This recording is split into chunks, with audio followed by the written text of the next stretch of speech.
Shalom, selamat pagi sahabat Kristus pendengar renungan dimanapun berada. Hari ini firman Tuhan bagi kita terambil dalam Kisah Para Rasul pasal 15 ayat yang pertama sampai dengan ayatnya yang ke-21. Dengan tema, perbedaan tidak harus menjadi perpecahan. Saudara yang terkasih dalam Tuhan Yesus Kristus, dalam kehidupan bersama perbedaan adalah sesuatu yang tidak dapat dihindari. Di dalam keluarga, bisa saja kita berbeda pendapat. Demikian juga di dalam gereja. Kita bisa berbeda cara pandang, berbeda karakter, berbeda kebiasaan, bahkan berbeda cara dalam menjalankan pelayanan.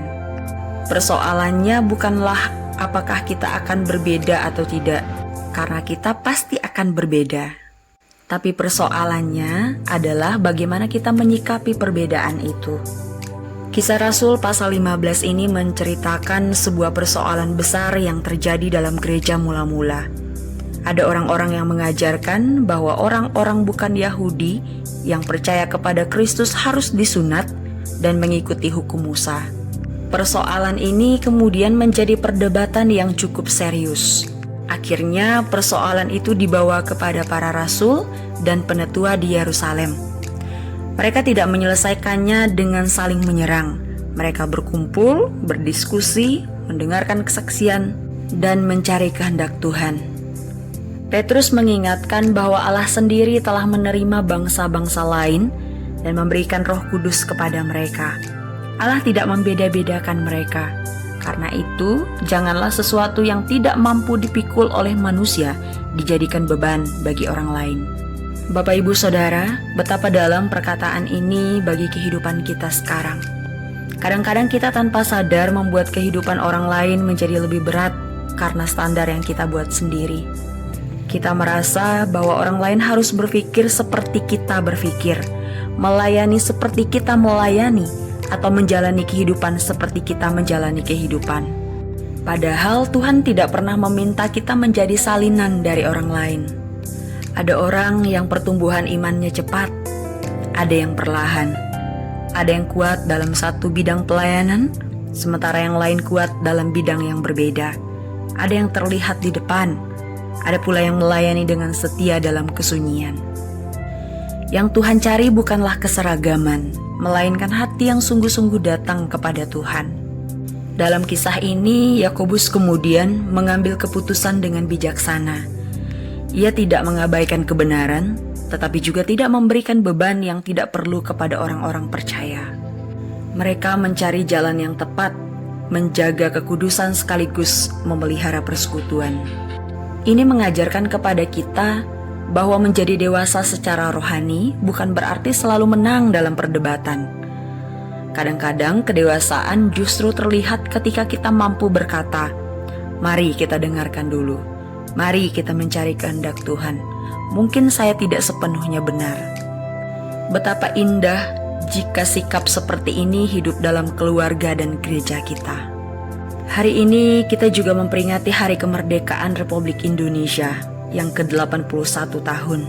Kemerdekaan yang kita nikmati hari ini adalah sebuah anugerah besar yang patut kita syukuri.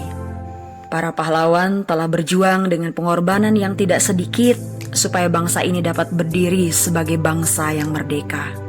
Tetapi kemerdekaan bukan berarti kita boleh hidup semaunya. Kemerdekaan justru mengajarkan kepada kita tentang tanggung jawab. Kita bebas, tetapi kebebasan itu harus dipakai untuk membangun, bukan menghancurkan. Kita berbeda suku, budaya, bahasa, dan latar belakang, tetapi perbedaan itu tidak seharusnya menjadi alasan untuk saling membenci. Bukankah ini juga yang kita lihat dalam Kisah Rasul pasal 15? Gereja mula-mula menghadapi perbedaan yang sangat nyata. Ada orang Yahudi dan ada orang bukan Yahudi. Ada perbedaan kebiasaan, latar belakang, dan pemahaman. Tetapi mereka tidak membiarkan perbedaan itu menghancurkan persekutuan. Mereka belajar duduk bersama dan mencari kehendak Tuhan. Indonesia pun demikian. Kita tidak menjadi satu karena kita semuanya sama.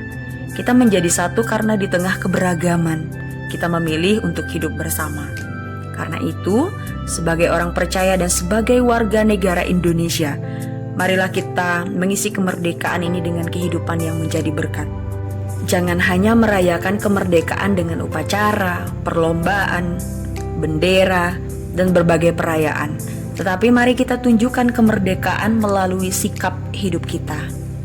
Ketika kita memilih untuk tidak menyebarkan kebencian, kita sedang menjaga kemerdekaan. Ketika kita menghargai orang yang berbeda dengan kita sedang merawat persatuan. Ketika kita menolong sesama yang membutuhkan, kita sedang mengisi kemerdekaan dengan kasih. Ketika kita menggunakan media sosial untuk menyampaikan hal-hal yang baik dan membangun, kita juga sedang memberikan kontribusi bagi bangsa ini. Dan sebagai orang Kristen, kita memiliki panggilan yang lebih dalam lagi. Kita sudah dimerdekakan oleh Kristus dari dosa.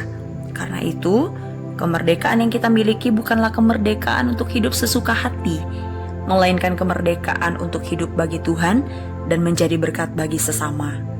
Jangan sampai kita merdeka sebagai bangsa, tetapi hati kita masih diperbudak oleh kebencian, kesombongan, iri hati, dendam, dan keinginan untuk selalu merasa paling benar. Hari ini kita melihat merah putih berkibar.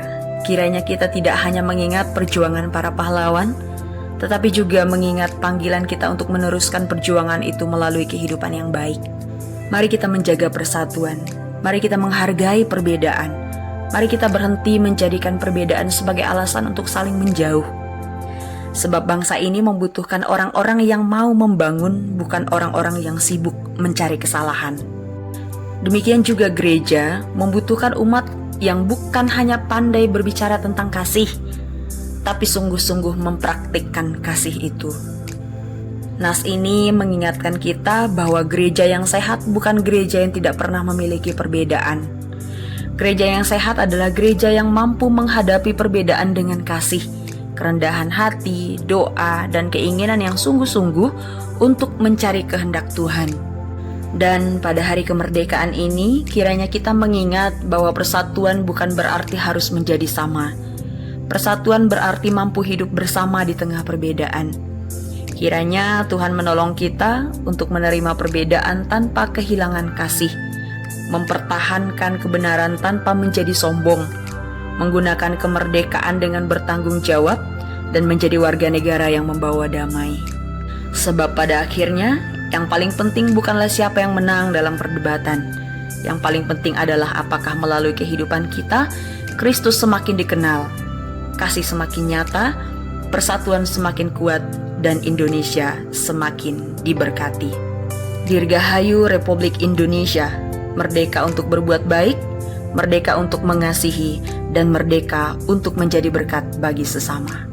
Amin. Mari kita berdoa.